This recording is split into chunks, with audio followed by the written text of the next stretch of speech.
These people are meditating. Meditation is the practice of gaining control over the voluntary processes of thought and being fully present in each passing moment. This is also known as a state called mindfulness.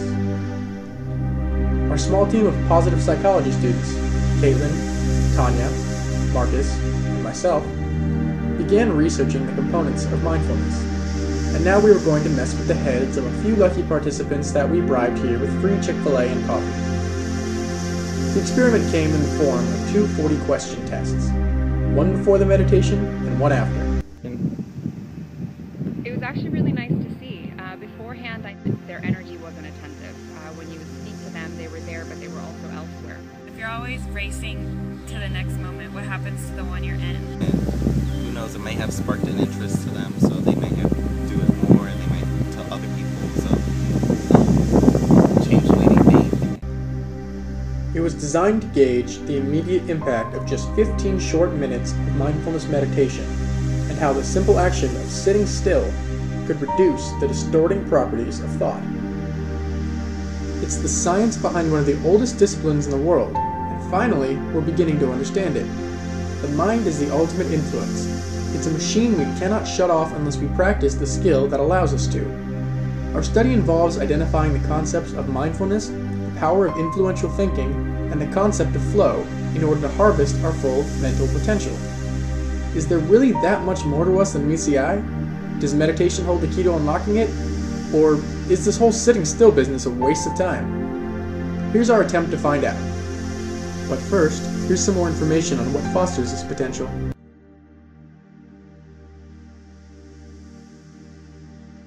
The term mindfulness is used to refer to a psychological state of awareness and the practices that promote this awareness.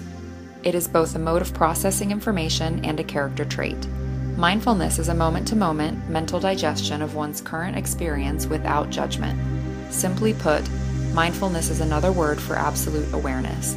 Several disciplines and practices can cultivate mindfulness, such as yoga, tai chi, and qigong, but most of the literature has focused on mindfulness that is developed through mindfulness meditation, the self-regulation practices that focus on training attention and awareness in order to bring mental processes under greater voluntary control and thereby foster general mental well-being and development and/or specific capacities such as calmness, clarity, and concentration. It's grabbing a hold of that constant tangled mess of thoughts, even for just a moment, and deeply analyzing one at a time. So there's been a lot of research. That's one of the things people have done now is they've researched mindfulness. And over the last decade or so, there's gone from maybe 100 studies to over 1,000 studies about mindfulness. And what we've seen is that it impacts physical health, it impacts mental health, it impacts attention. So an interesting study that was done back a while ago was they looked at people who had psoriasis. When you have psoriasis, one of the treatments for that, the itchy skin condition, is that you get put into kind of like a tanning booth and get UVB light rays. So they had one group of people doing that with just the typical treatment and one group with listening to a meditation CD at the same time. And as they did that, those people, when they looked at the results later on and they were practicing along with the CD, they healed 3 times faster than the people who did it without. So it's interesting, it can boost the immune system, it can impact stress-related conditions, and mindfulness is just, it's quite helpful with physical issues related to stress.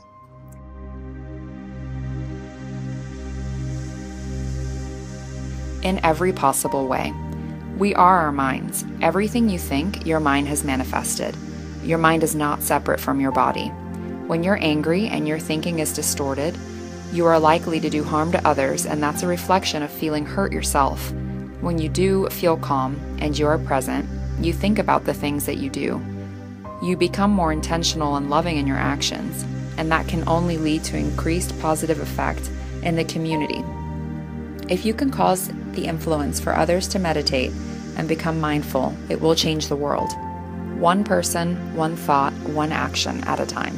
Incredibly busy world. The pace of life is often frantic, our minds are always busy, and we're always doing something.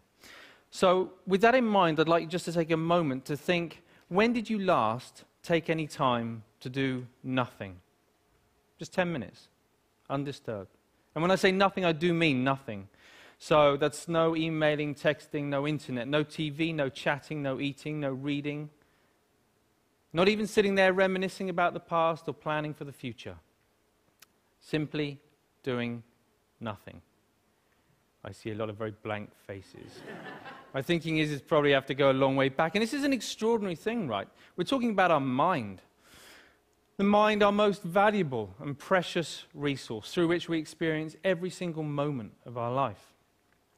The mind that we rely upon to be happy, content, emotionally stable as individuals, and at the same time to be kind and thoughtful and considerate in our relationships with others. This is the same mind that we depend upon to be focused, creative, spontaneous, and to perform at our very best in everything that we do. And yet, we don't take any time out to look after it. In fact, we spend more time looking after our cars, our clothes, and our hair than we... Okay, maybe not our hair, but you see where I'm going. The result, of course, is that we get stressed. You know, the mind whizzes away. Our thoughts are under constant influence from our mood, our physical state, our energy level, etc. We also consider what happened today, what has happened in the past, and what may or may not happen in the future before making any decisions. What is really doing the thinking for us? Have you ever made an important decision in a state of high emotionality?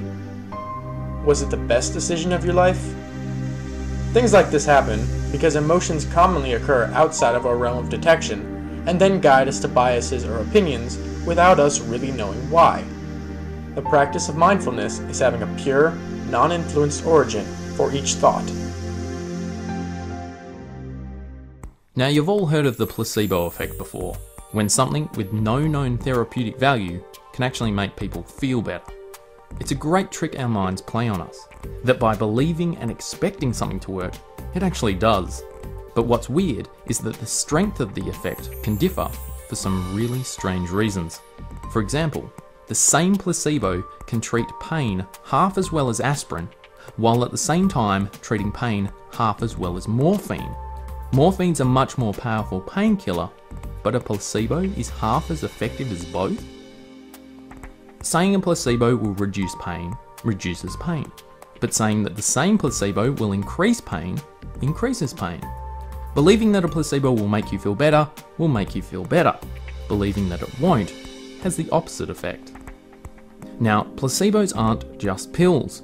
They can be creams, injections, surgeries, or drinks. You can even get placebo buttons. They don't actually do anything, but they sure as hell make you feel like you're in control. But not all placebos are equal. The effect of the placebo is bigger when the pill itself is bigger. Or if you have 2 instead of 1. Or 2 once a day instead of 1 twice a day. And a capsule will usually beat a pill. And a syringe will usually beat a capsule. And anything with a big ass science machine can outperform any of them. A plain pill works worse than a branded one. A discounted pill works worse than a pricey one. And even a pill in a plain box does worse than one that's all shiny and shit. Placebos that are blue work best as downers, and placebos that are red are better as uppers. Studies have shown that people who take their meds on a regular basis are less likely to die than those that don't, even if those meds are all placebos. You can even get addicted to placebos. In one study, a group of women took placebos for more than 5 years. 40% of them suffered withdrawals afterwards. In fact, the effect of placebos can be so strong that some people want them banned from sports. But I mean, how would you even test for that? Placebos don't even seem to work from place to place.